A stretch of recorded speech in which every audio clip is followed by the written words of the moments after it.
our leader this afternoon, Mary Meads, is a credentialed music therapist and newly appointed music and ministry leader at her home church in Berry Hill United in Rockwood. And Mary has completed a Master of Creative Arts Therapies with a music therapy option at Concordia University, and came home and set up her own private practice, Wellington Music Therapy Services, which has grown to include 8 music therapists. After a 5-year appointment as an alto at St. John's Parish in Elora, she returned, she says, with joy, to fill the music and ministry leader role at her home church after the retirement of the previous leader of 35 years. And Mary believes in the innate power of music to bring wellness to those who are in need, build community, and provide an outlet of expressions for faith. She's continuously learning about the needs of her community and is doing her best to embrace the new virtual world. And Mary reached out to us several months ago to offer this workshop. And I want to share one of the sentiments that was in your original email because I think it resonates for all of us. And of her small rural knit choir and their rehearsals, she said, I present unique musical games. We share stories. We still come together weekly as a group because it's the community created around the music that has really remained important. And that is very true. And so with that, please welcome Mary Meads. Thanks, Mary. You're on. All right. Oh, thank you so much, Brenda, for that really nice introduction. And I am really pleased to be here. And I was pleased that someone answered my email on the other end. You know, I said, I think I could talk about this maybe. And it was so nice to have someone respond to me. I'm a relatively new player here in the United Church Music and Ministry, although I grew up in a United Church. So like I said, I returned home with joy, and this is just a little bit of a conversation about how this last year and a half has been for me. So I am going to share my screen now. And I do see these, someone is a co-host. Yeah, Bruce, you're a co-host. You'll be letting people in. Great. Okay. And let me just make sure that you guys can all see this. Oh. Just a few fandangling things, lots of things popping up on my screen here as people pop in. Here we go. How does that look? Does that look okay for everyone? You can see it all good? Wonderful. Okay, yeah, so as Brenda mentioned, the title of my workshop today is Our Church's Music Reimagined and Transitioning to More Meaningful Music Making Amid a Global Pandemic. And I'd like to just start off by reading this quote. Sorry, there we go. And I just absolutely love this quote, and it resonates with me. And I think about it almost daily in both my work as a music therapist, but also in my work in music and ministry. What if your art is part of a bigger picture, part of a daily grace God has in mind for someone else? And I think that's just a beautiful way to think about the music programs that we have in our United Churches. You know, no matter how big or small our congregations are, no matter how big or small our music programs are, if we think about our art and our music as being part of the bigger picture that God has in mind for us, that might help us serve others, which is kind of at the core of, for me anyways, the church's purpose. All right, well, guess what? We're gonna sing in round. Yeah, we're gonna do it. So I can't do it. I can't not have a presentation on music without singing. And so we are gonna sing from More Voices if you have it in front of you, but you'll catch on, and you might know this tune. It's When Two or Three Are Gathered in My Name. And we're gonna sing it all together. We're gonna sing it all together twice through, so you hopefully can catch on the second time. And then we are gonna sing it in a round, and you're singing in round with me. So there's only 2 voices. There's my voice and your voice on the other end. And we're gonna sing it in round 3 times. So we'll sing it together twice through, and then we're gonna sing in round 3 times. And I'll give you the nod when you're to come in, okay?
hope you all found some grounding and some singing as a way to start.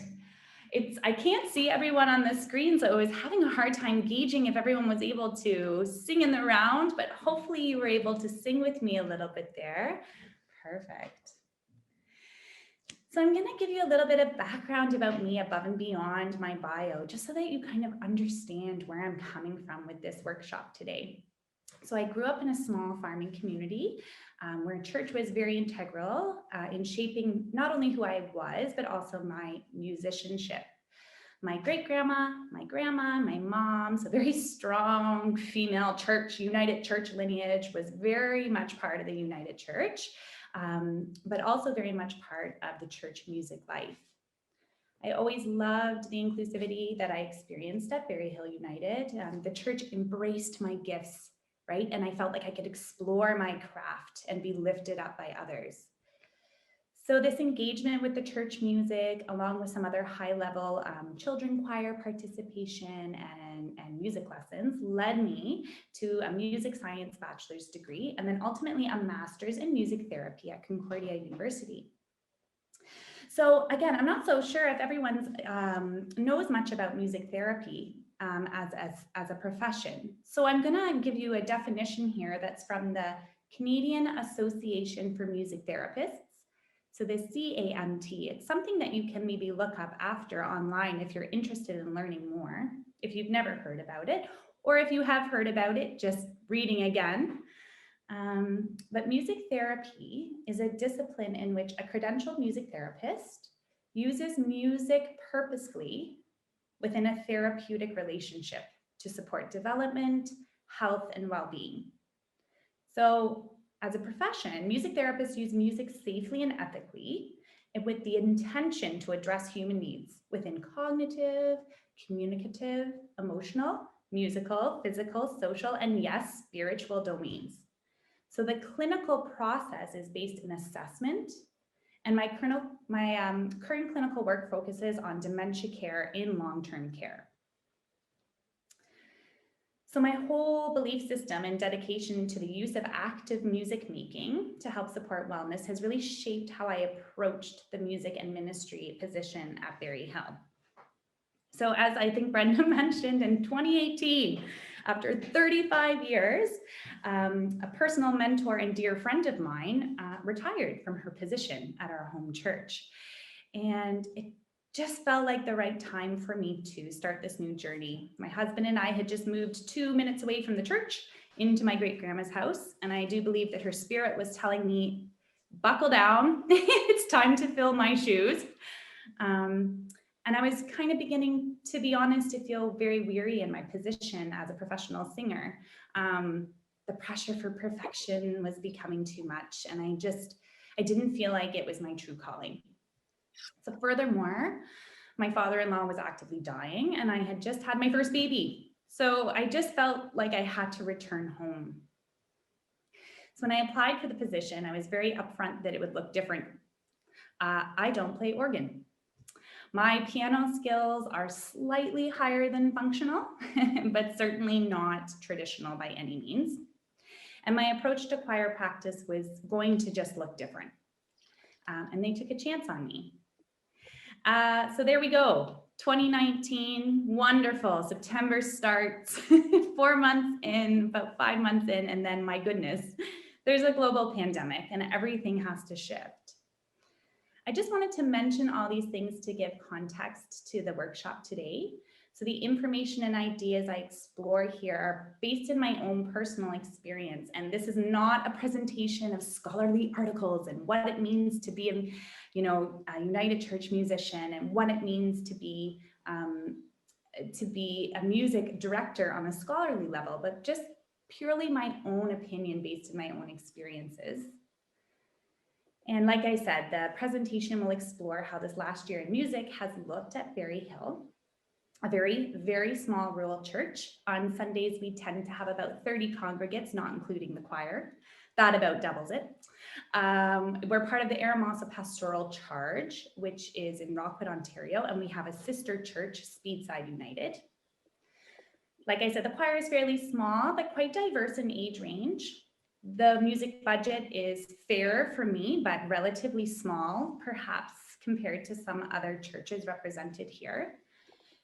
And the community connections run very, very, very deep.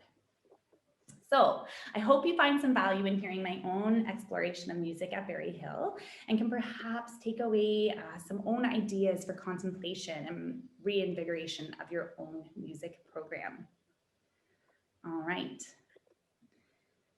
So Bruce is going to help support this next breakout session of sorts. So we're going to take about 7 minutes here to break away into groups of 4 or 5 others to talk about this question. And you can think about this question in any way that speaks to you today. So for example, how did music and music making function before the pandemic? Right? What do you and your congregates or musicians value about music in your own church? How is music thought of in your own church? Or even more so, is it thought of?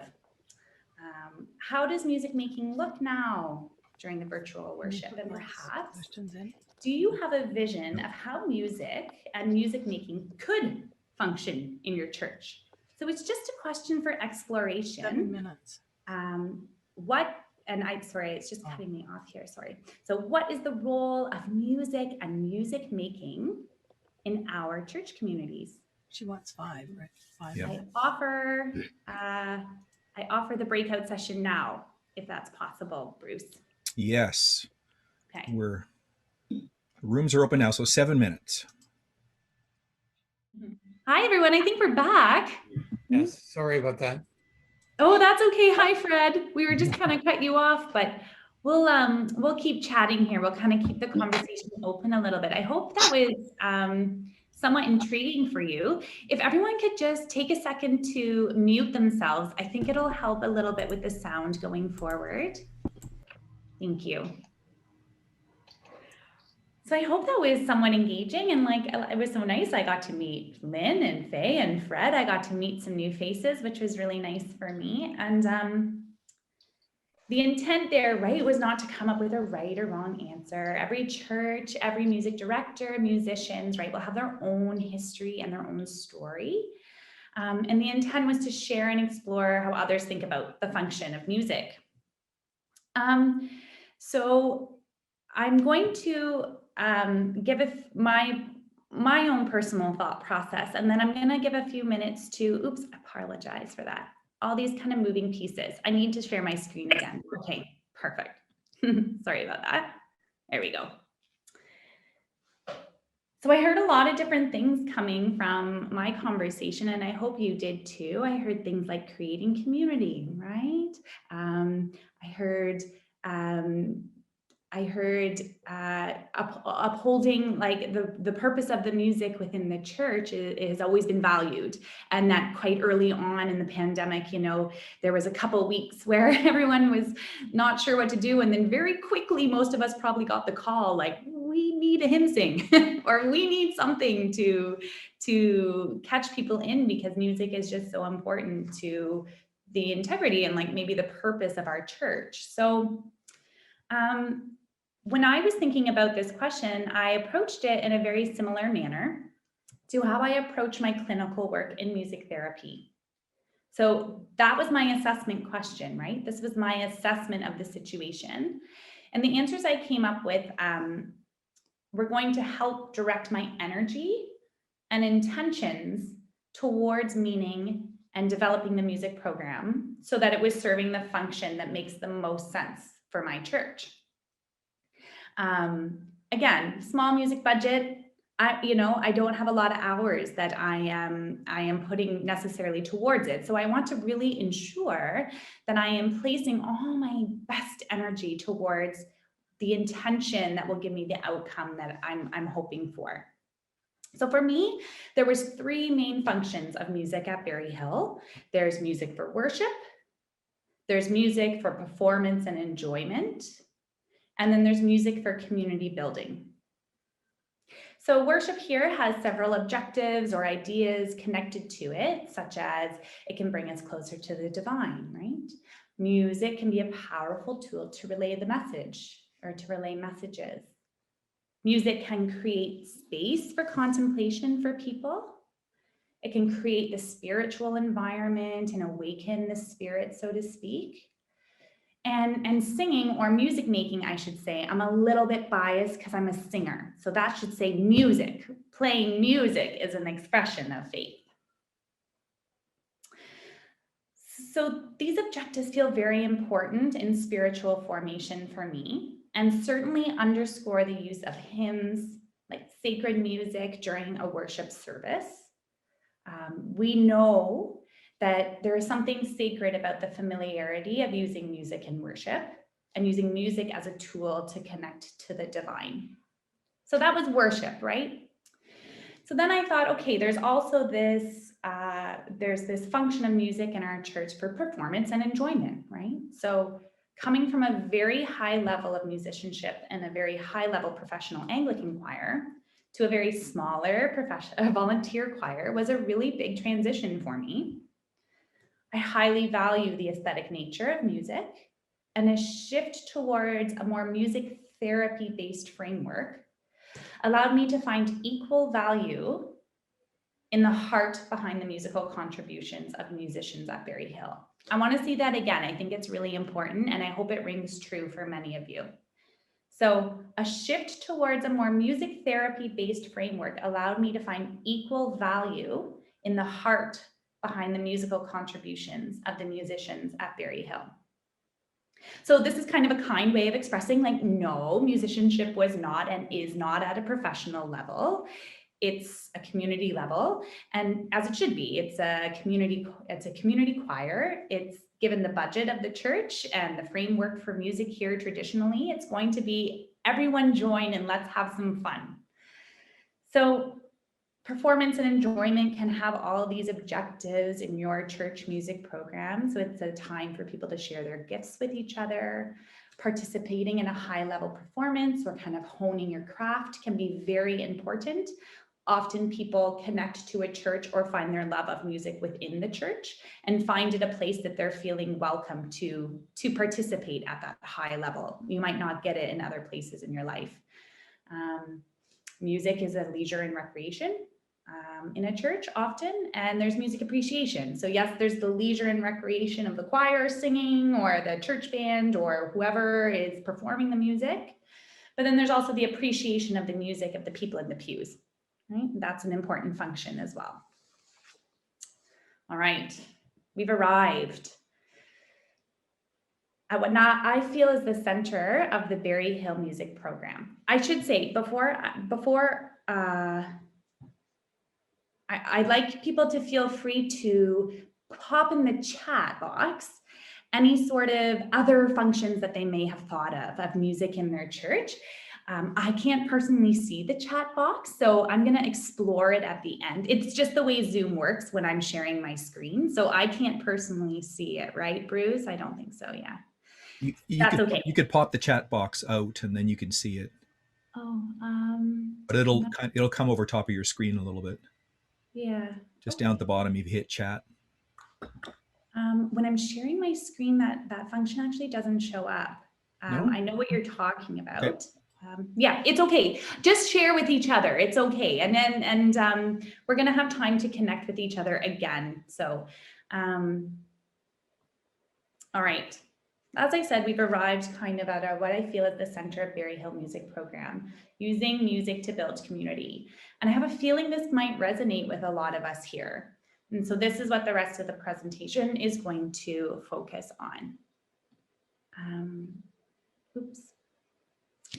So story times. I'd like to give a few examples that stand out for me, and I'm going to be fairly vague and make lots of changes to the less important aspects of the stories, just to protect the identities of the people involved.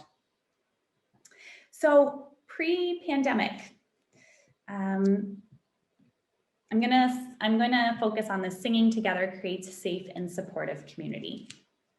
Singing together creates safe and supportive community. So pre-pandemic, I had asked a congregation member if they would like to play the trumpet during a service. This congregation member can't read music, very hesitant, but I know that they have excellent musicianship and a heart of gold. They said, I don't want to do that. I'm going to mess it up. It won't be good enough. So a bit of a background story here is that this person in the congregation lives with mental health and addiction challenges.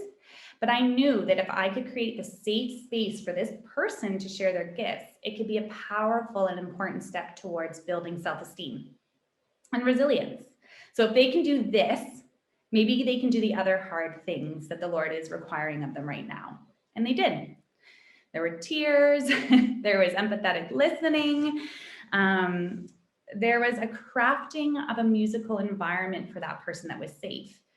It was supportive and full of expression. So in my role, it was my job to listen, but then also to use my knowledge and my high level musicianship to support that person's music making, right? Make it sound the best that it can, right? That's our job, to help support what they're doing. I used some music therapy principles here. There's one called meeting a person where they are, called the ISO principle. An important one that I used here was also musical holding. So I didn't stop the music when the tears were happening. I let the music support that person. The immediate reaction might be like, oh, that person's playing trumpet and they start crying. So I'm gonna just stop and are you okay? But rather I just kept going and kept encouraging and kept letting the music be the supportive hold that it can be. And then lastly in this story, I used the concept of unconditional positive regard, meaning whatever this person was sharing was valid and important. They could do no wrong in my mind. And that's quite different. That's quite different than a lot of the ways that we as music directors, right? We would want it to sound good. We want it you all need to get together and we need to sound good. And this is how we're presenting it, right? And I get it because I get that high level of musicianship. This was just a different way of thinking about engaging a congregation member in music making. So I'm not advocating that without music therapy education or training or psychology and all those sort of backgrounds, that people should be working in this way or that you can work in this way. But I just wanted to share that because I think it perfectly shows how powerful music making can be for people and how when we can never underestimate what can happen when a person is given a chance to express themselves and be creative. So I'm happy to say that this person has contributed regularly to our ongoing service. Our relationship together has continued to grow as a supportive, safe space to do good by each other. And so I think that's a really beautiful example. So I'm going to share another story here about singing, singing as a powerful tool. So another example is when, again, I think some of you were also able to meet a little bit in early fall. So we were able to do that as well and do the spaced singing. I never had singers together in the church. I only did solo work, but then I would play and they would sing kind of thing. So we met in early fall and I asked this singer to record a piece for our online service. Traditionally, this soprano is completely comfortable singing solos in the in-person service.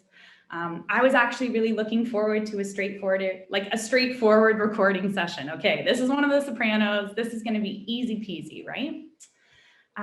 But when she arrived, I could just tell she was super burnt out. And she had shared that several family members were ill. And in fact, 2 weeks later, she lost both those family members. So she was burnt out. We talked for over an hour in that space and I listened. She cried, we laughed, and we finally got to singing. And after a few attempts, she said, I just don't feel good about this. It sounds terrible. I'm so breathy. And I don't want this online. And I, of course, said, no problem. Let's just not even focus on that. Let's just sing. Let's just let it fill your soul. And she did. And her entire energy shifted. She was lighter. She was filled with a sense of calmer peace. And I think it allowed her to get through the 2 weeks, not only solely, of course, there's a lot that goes on when you're losing a loved one, but I do think that it gave her some sort of energy to help her move forward in her life. We didn't use those recordings for the online service, and it doesn't matter at all, right? The music had done its job. So I like to share those stories. I think they probably resonate with a lot of you about like how music has and can function in your church. These things kind of happen naturally. Music is very magical that way. These things are happening all around us. But what I'd like to keep going back to is the intention, right? What is our intention with our music program? And if we keep thinking about intention, it will help deepen a lot of these experiences for people. So I'm going to pop back over here. So here's some other ways music can function, right? So it can celebrate and honor the differences in our communities.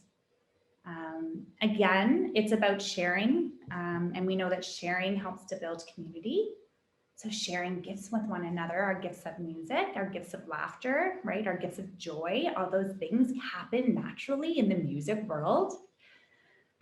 It's a social opportunity, like choir practice is fun. It's just a social opportunity. And it also provides time for storytelling and listening. And this is the other one I'm gonna just focus on here in my story time. So here's my last story.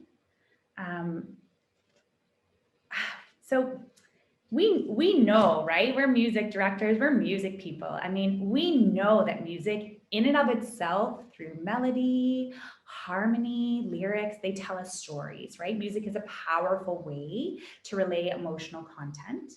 And I think we all probably here really deeply understand that the word of the Lord can be and is present in music. What I'm talking about here, though, is a more intentional use of music and storytelling. So I'm going to tell another story here about music in action that came out of a spontaneous interaction with a young person from our community. So again, I asked this young singer if they wanted to record something for the online service back in the fall when we could do it in person. They're not an active member of the congregation, I should say, but certainly the entire family participates in a lot of the events hosted through our bricks and mortar.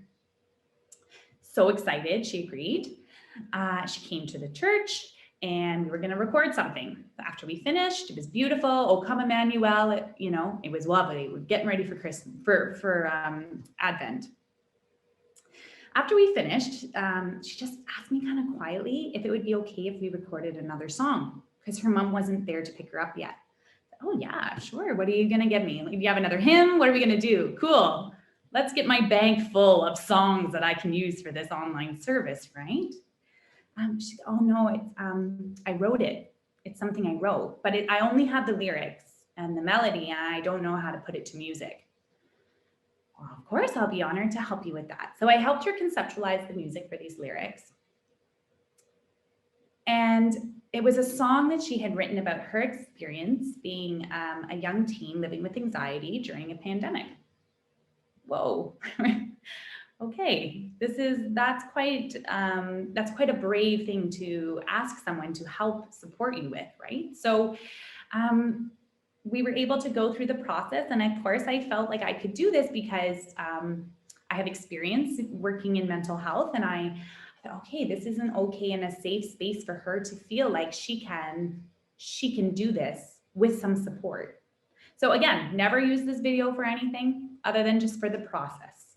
And since then, this young person has contributed regularly to our online service singing and has told me in an email recently that they've written 10 songs and that it's really helped them alleviate their stress. So they were already doing it. It was just something that I just needed to hold her in that, right? To feel, yeah, this is a good idea for you and you can keep doing it. That's all I needed to say, right? I just needed to be present in her music and let her know that what she was doing was important and that I would be there to help support her if she needed on that journey. So this example and the rest just shows how, given the opportunity and just some simple support, people can find really great ways to use music to support well-being. And we've never needed it more, right? We've never needed that sense of well-being more than when we're all separated from each other in the real world or, non-online world, and kind of maybe a lot of us searching for existential meaning. We've never needed access to means of well-being more as a society. Okay, I've talked a lot, but I hope you enjoyed those stories. My examples showed ways in which I began to intentionally use music to build and support the church community around me, right? So the thing is that I expect many of you are doing that already. You're probably already doing that in your music program, and you may not even know it, right? So I'd like to invite you now, just on your own, to think about the intention of your music program. So previously we had talked about what was the function of music in your church. Now I'm honing it a little bit more back onto the music program itself and what is the intention of the music program. Again, no right, no wrong, right? It's just a time for you to actively carve out a few minutes to think about what it is that your music program is seeking to do. I'll give some examples, right? So your music program might be, the intention might be to create an aesthetic music environment, yeah, to help facilitate meaningful worship. That's a wonderful intention. Or perhaps your intention is to help support an anti-oppressive church environment, right? And we can use music as a tool to help facilitate this. Or like in my own experience, your intention could be to create and support community through the music program and use music as to support both the community at whole and then personal well-being. This is not a breakout session because it's a little bit more personal. So I'm just going to give you 3 minutes now to just make some notes. I see some people have pads in front of them writing. I see you all making notes. So I know you have them there. Just maybe start thinking about what is the intention of your music program. And you can have more than one.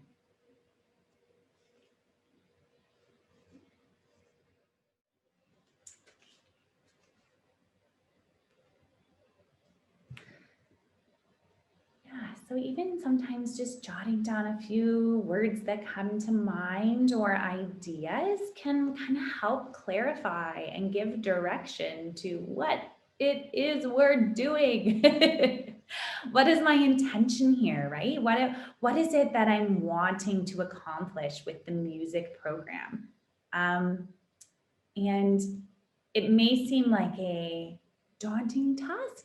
It may seem like a kind of a silly task, maybe, I don't know, but it might actually help clarify exactly where you're putting your energy in and exactly what is it that you want to, what are the goal, like at the end of it, what is the goal of the music program, right? How are you placing your energy to get out of it what you want? And of course, when I say you, I mean the church community at large, right? You're listening to what people want, the congregates want, the musicians want, and you're listening with your intention to figure out exactly what it is that your church community needs from the music program. And maybe after this presentation, or maybe you're already doing it, you might expand that, right? A little bit. You might expand your intention a little bit to include areas that maybe you weren't including before. And I'll be quite frank. So I'll give you my intention here, and then I have a little vignette. So here you go. Here's my intention.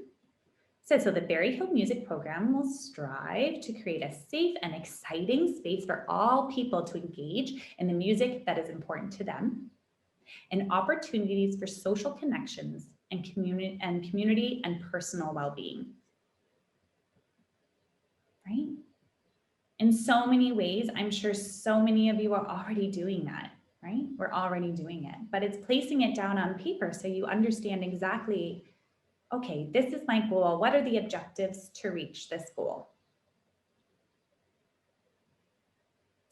Not sure if you can all tell, but I'm also a small business owner. I'm all about goals and objectives, especially during a pandemic. So it's helped to really clarify like what it is that I'm doing in my role, right? Okay, so my little vignette here is that I think prior to the pandemic, Berry Hill did community music really, really well. It was like always a focus. So I kind of fell into that a little bit, something that was already quite fabulous in that way, and just provided a little bit more intentionality to the engagements that I was having. But for me, the expanding the Berry Hill realm has actually been into the aesthetic.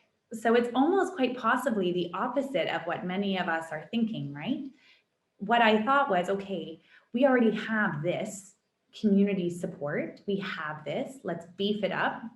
Let's provide a solid grounding to it. Let's call it what it is intentionally. And then let's try to expand what we can do. And so I'll talk a little bit more about that, but we've done virtual choirs and we are not a professional choir. It's been pretty incredible. Yeah, we've done it. So, and it sounds pretty good, you know? So our expansion was actually towards the aesthetic, which could be quite different than a lot of you. Okay.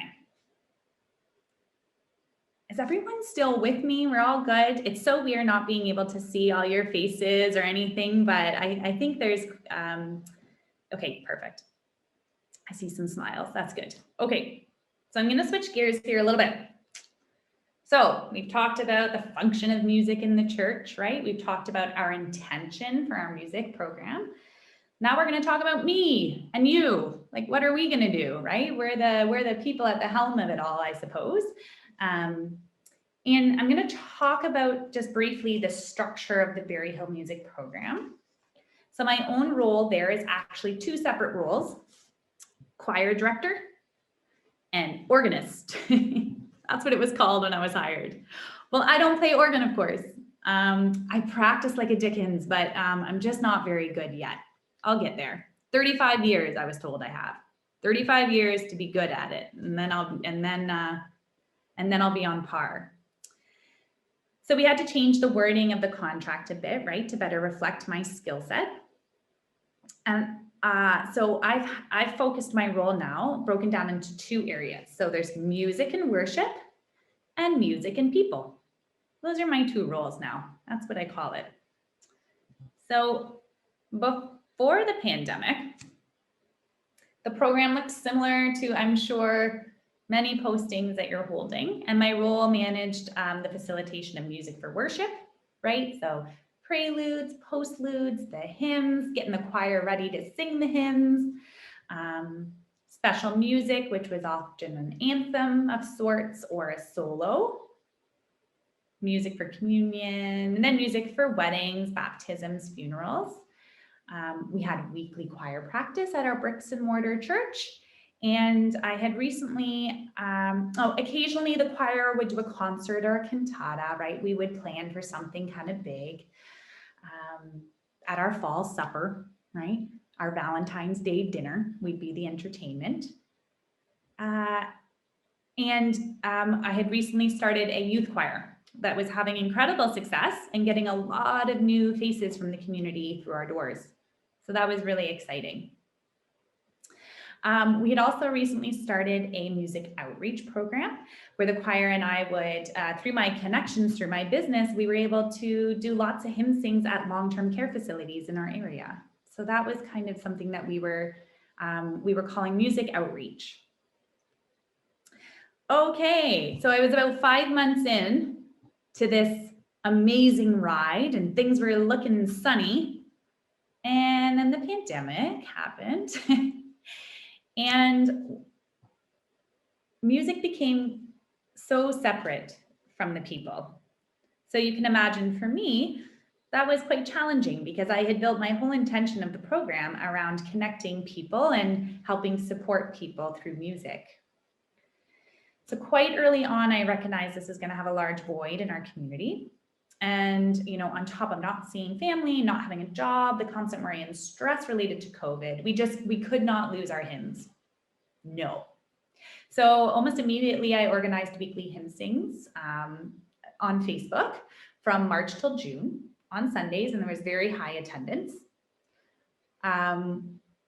Something in me though just felt very empty. Oh, I should also mention that our minister was on leave for health reasons. So we didn't have a minister. at the helm of our church when the pandemic hit. I think I've heard that actually from a couple people. So they were on a leave. So we had volunteer lay readers. And so, yeah, we didn't have like a leadership structure necessarily. And that was just like another nuanced aspect to the pandemic. But yeah, so I started these hymn sings and I was like, oh, it just feels empty. For me, I wasn't singing with people or allowing other voices to come through. It was just me singing at them, and it just didn't fit well with the intention that I had. So come September, I shifted and I tried to reimagine my role as, music for the people and music for worship. And what was this going to look like? How was I going to engage with the community in a meaningful way and let music be part of a safe space to create positive aspects of COVID, right? Like the untouchable art of music is untouchable. So let's make it untouchable and let's make it new and exciting for people to engage with. And I wanted to bring the music back again to the center of the church.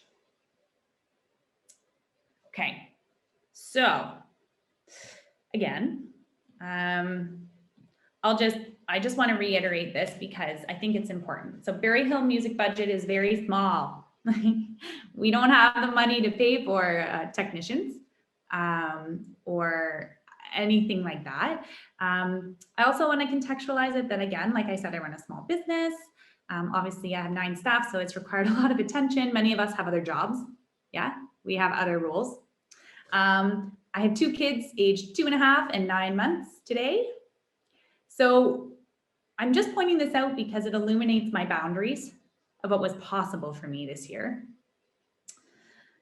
My own personal work with my therapist has told me that I need to set good boundaries and learn how to say no, and has given me a better foundation for setting personal boundaries. So I just wanted to point that out, that it's okay to have boundaries as music ministry personnel. And yeah, we can say no, especially if we don't think that it's going to serve people in the way that we intend the program to serve. I think that's probably resonating with quite a few of you. In my experience, we want to give of ourselves, of course, but it is okay sometimes to say no if what we're being asked to do doesn't fit with the intention that we have for our program. Okay, so what are we doing? What does this look like, right? So we have choir practice, as many of you probably do. This is the people aspect, right? We meet on Thursdays from 7:30 to 8:15 on Zoom. The retention of members has been very good, and it's a really enjoyable routine for a lot of people. So I kind of broke it down, braked it. My goodness, my 2.5-year-old's getting into my brain.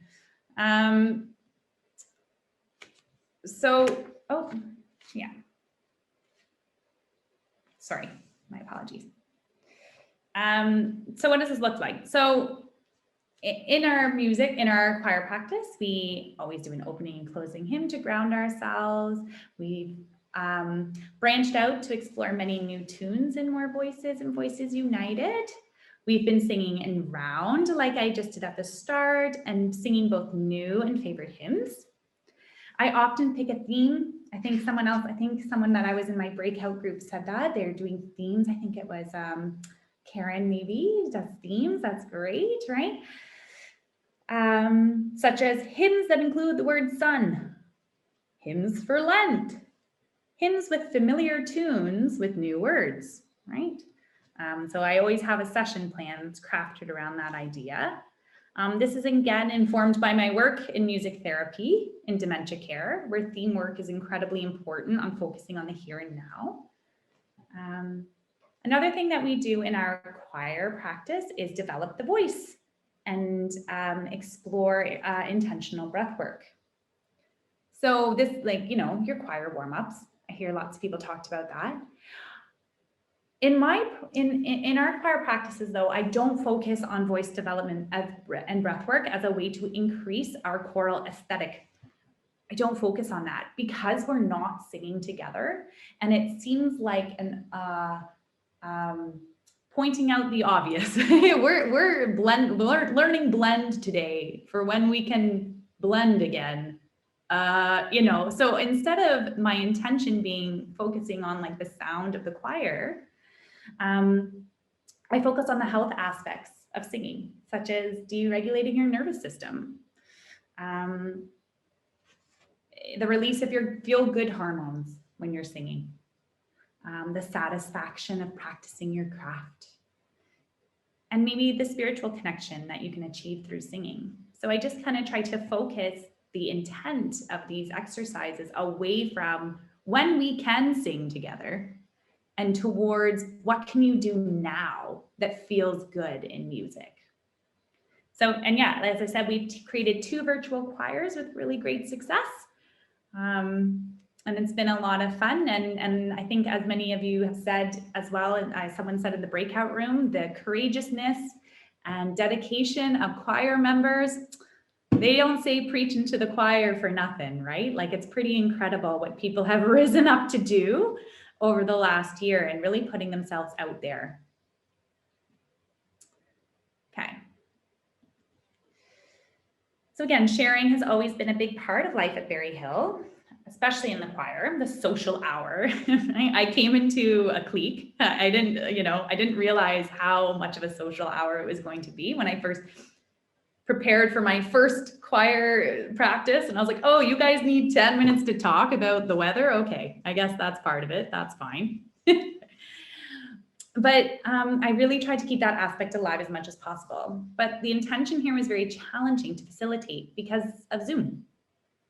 So just like you guys, you've been listening to me for almost an hour, and you guys haven't, said anything back. Well, that's just the structure of the workshop right now, but it happens in choir practice too. And I was noticing that happening. So people that didn't feel as free or felt self-conscious to be exposed, they didn't want to talk. Intimate stories and sharing time had to be with the whole group and not with just one other person. So I had to shift to develop a more structured means of sharing so that people felt really safe to do so. So this also comes from my work in music therapy. So the creation of this safe environment is my role as a therapist. So clients feel safe and supported in exploring their feelings and sharing their stories. So practically speaking, this has included simple questions, right? What are you doing this week to help you get out of the house? What are you cooking later this week? What did you have for dinner tonight? These are simple questions, right? That you might actually share if you were meeting in person. What are you doing for your Christmas baking? Offer people time to share with things that you know about them. Oh, you got a new puppy. Can you tell us about your puppy? But you have to invite people into the space on Zoom, right? It's not going to happen as naturally as if you're just walking into the choir room for practice. So again, the intention, right? How are you framing things? Okay. We've also done favorite hymn series. This was really popular. The choir, over the course of the month, everyone shared their favorite hymn, why it was important to them. And then I tasked everyone to also do some research on that hymn and share that during practice. So last night, we actually started this series again. And this time, the task is to find a new hymn from one of the hymn books that is speaking to them. Do a little research on the hymn, and then explain why that hymn was calling to them. For example, I just liked the melody. I just like the lyrics, right? I often get people to just find it on YouTube if they want, and then I can do the digging. That's my role. I can find it in a hymn book. I can find the music, right? Sometimes people don't know where to look. So if you found a lovely hymn on YouTube, well, let's find it, right?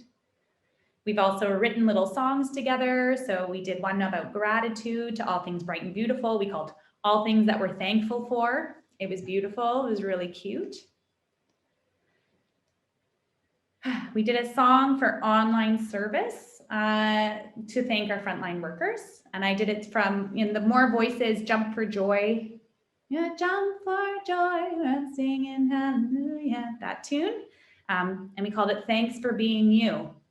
and we called out intentional people from the community to thank them. So we're certainly not reinventing the wheel here, right? But we have projects along the way of the process that has helped create end goals and markers. And I just want to, again, being a trauma-informed therapist, an important aspect of living through any sort of disaster is to have an end point. So the process is beautiful and wonderful, but if there's no end point, it can be quite traumatic. And I think certainly with the pandemic, that is one thing that's really resonating with a lot of people. We don't know what the end's going to look like. And so let's have some projects, let's have some end marks to help support one another through this disaster. Okay. I just have a few more things to share here, things we've done. So I hope you're getting them down here. Another one that we've done is I've tasked the choir to engage in a My Life in Music project. And a few of them have taken me up on it, where they've created a musical timeline of their life. It's really quite sweet. So taking the time to think about how did music function in my life as a kid? Who in my life influenced my music, you know? People have these stories and we're in, you know, we have time right now, or a lot of us feel like we have time. Some may feel like they have no time at all.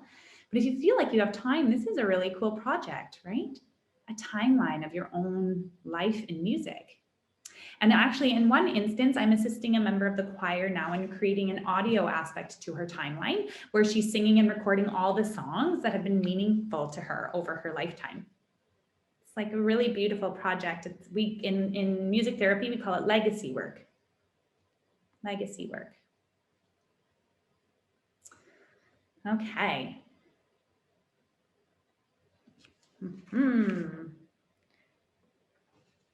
I'm Bruce, I'm not sure that I think I took the wrong time for a breakout, but I think what I'd like to do now is just to have a little bit of a chance for people to chat, because I've been talking at people a lot, and do a breakout session.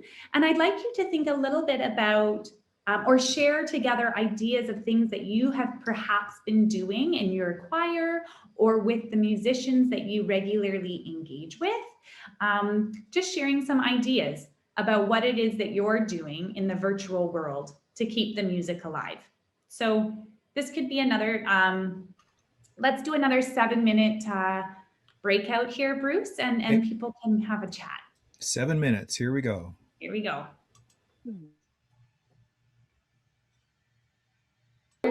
Hello. Oh. Okay.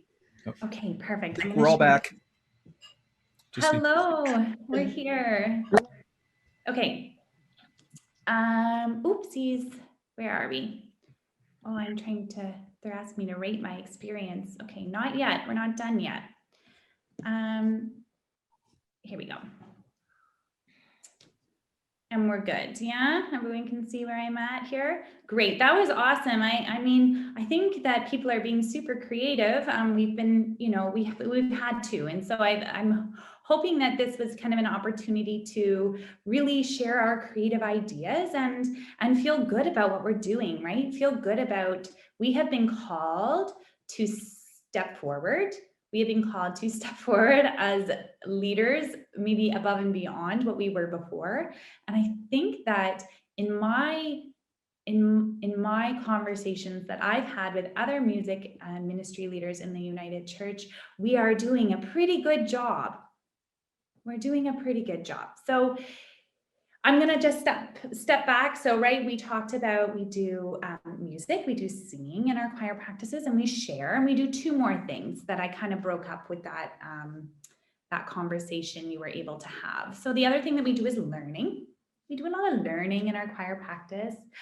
We've engaged in simple music history lessons.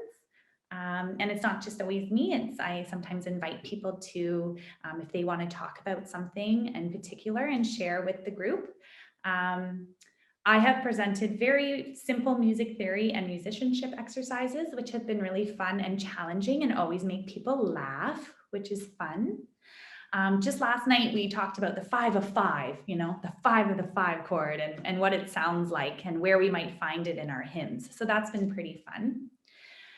We've intently explored our hymn books, and we've developed little programs to engage with on specific days, which I think has been happening probably across the board. So all Canadian content, right? All Canadian composers. We celebrated Black History Month. We've done International Women's Day. So these are different ways in which we've learned together. That last little point there, grief and loss, is actually kind of a personal thing I'm going to share with you now. So just to really hone in on sometimes the importance of these music programs when you don't even know it. So my family quite recently tragically lost a very young person, and a cousin of mine and an employee on my parents' farm for 21 years. So the community around us is still very much grieving and trying to make sense of God's plan here. And I will say, I was very tempted to cancel choir that week, right? I did not want to go to my office and get down my keyboard and play hymns. Like I just felt like I couldn't get myself off the couch, right? But I did. Instead, we came together to support one another. Just through the simple presence of us being all together and singing together the songs that brought us comfort. And I will say that this loss was quite tragic for the entire community, and other people in the choir were also related to this person.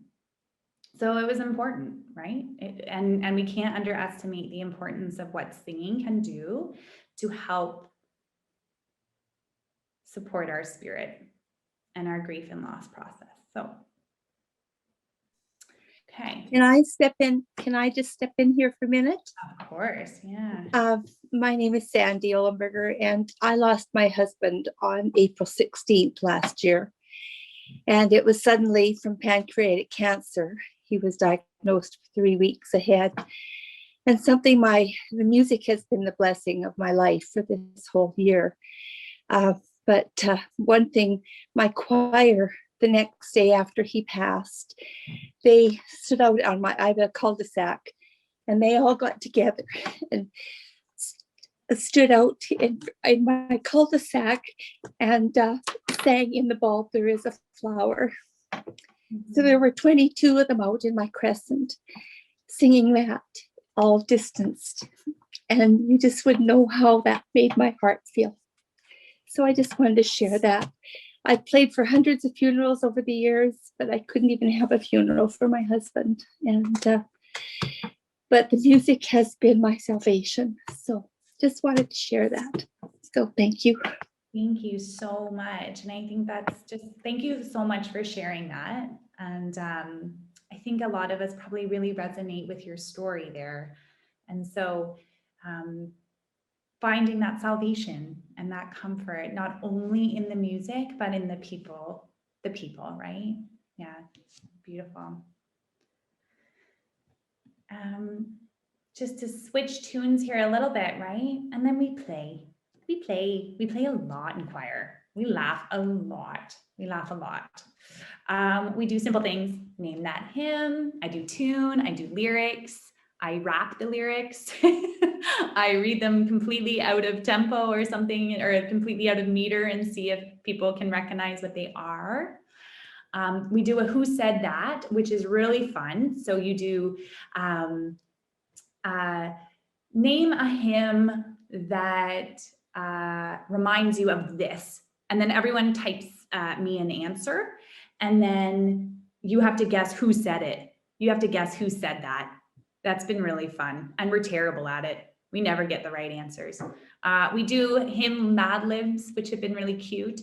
We do humdingers. That's hilarious. You get people to hum the hymn. If you ever want to get your choir laughing, get people to hum hymns online to each other and see if they can guess what one it is. We've got a choir member who loves to tell jokes, so he tells us lots of jokes. For a couple months, I did hymns A to Z. So you had to name a hymn that started with an A. You had to name a hymn that started with a B. And then we sang them. That was fun. Of course, naming hymns for specific seasons. And then I've also done trivia like, or true false about certain things within the church context. So a little bit of Bible study trivia. And the 1 minute game is our most recent fun one. And I say, name as many songs in 1 minute as you can that talk about the color green, for example. And then you write them all down in a minute. And then whoever has the most gets to share. And if you say the same thing as someone else, it doesn't count. So you don't get the point. It has to be all the unique answers that count.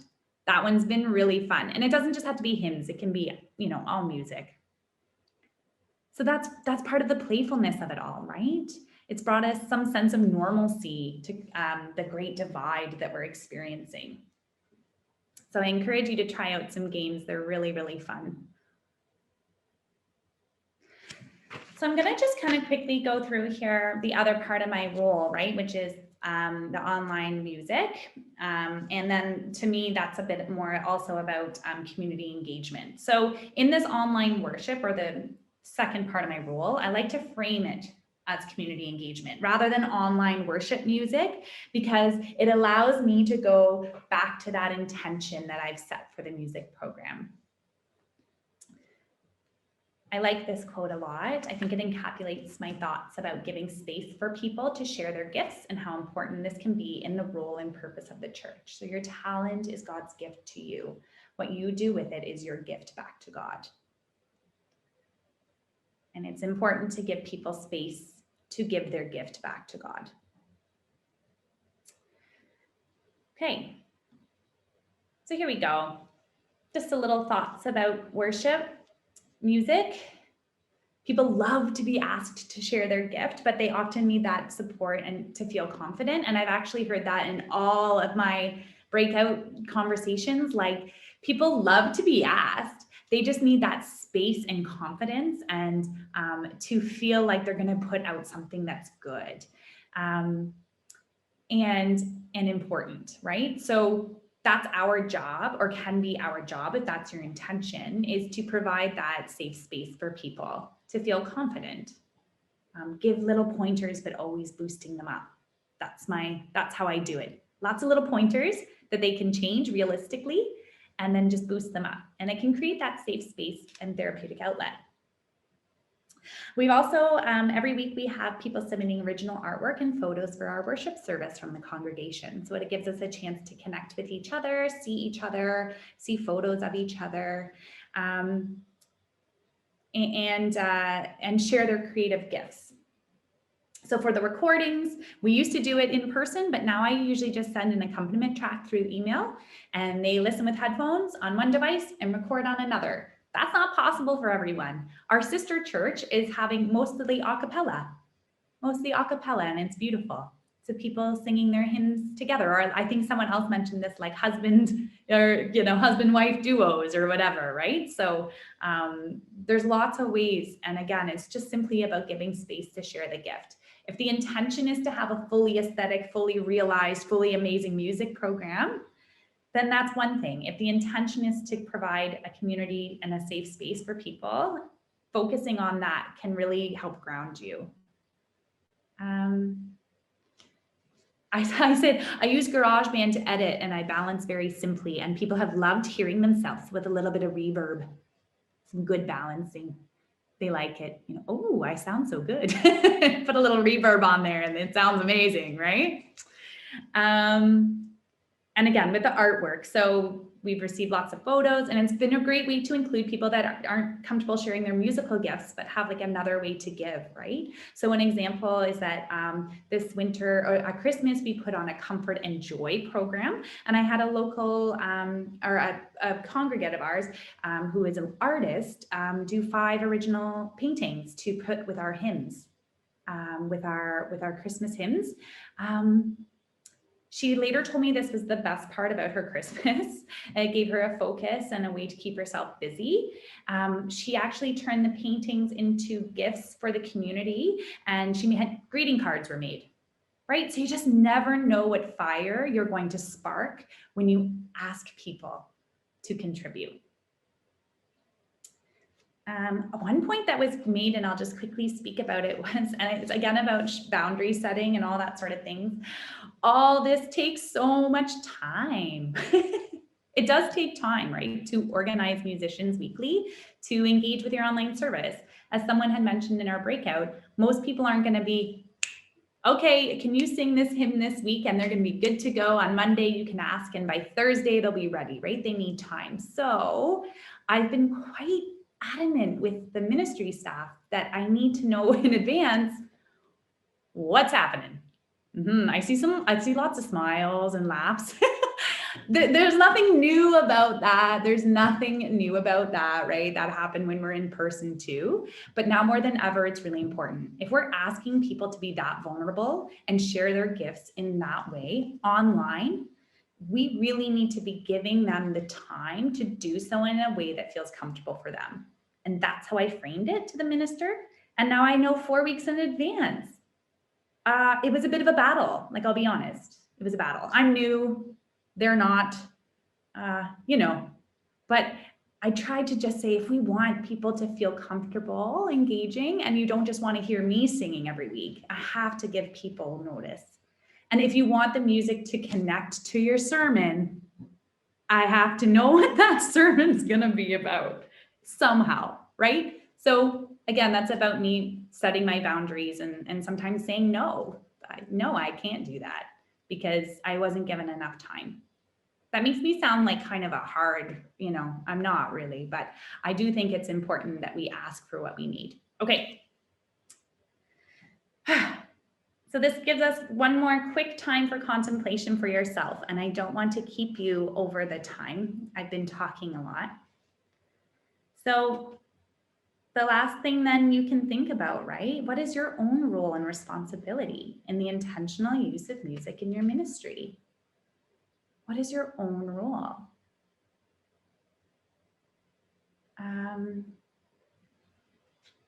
This may look different. This may not look different, from what you're doing now, right? But maybe you've never written it down before, like aside from your contract or your scope of practice. But maybe it's time. Maybe it's time for you to write it down and intentionally think about it. Perhaps this might give space to clarify what your strengths are, how you can best support your church's music and its people. Again, I don't play organ. So that's not my strength, That's not what I'm good at. That's not my gift that I can give. But I have other gifts. I think it also provides time to provides a framework for your future goals. And perhaps where you start is by asking your community members, your congregation, your musicians, choir members, what is it that they find important in the music program? And then explore how your gifts could strengthen what's already there or make a big dream a reality. One of my strengths is finding money. I can do that when given the time, grant writing and all that. So maybe that's what I'm doing in the future so that we can do something a bit different. I don't know. I haven't thought about it yet, but it's time maybe to do that. I'll just give you 2 minutes to think about that question.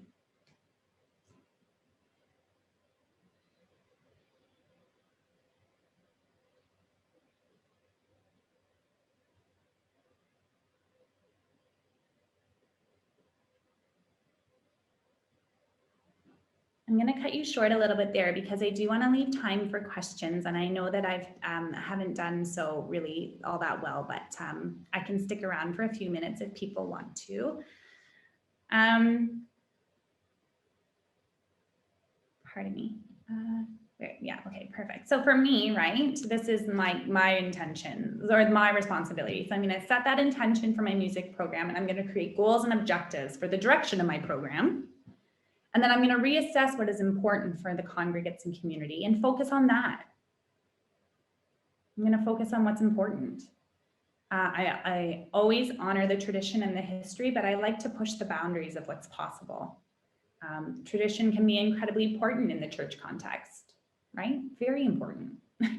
And very important for people's well-being, and I get that, right? But we can push the boundaries a little bit. We have to.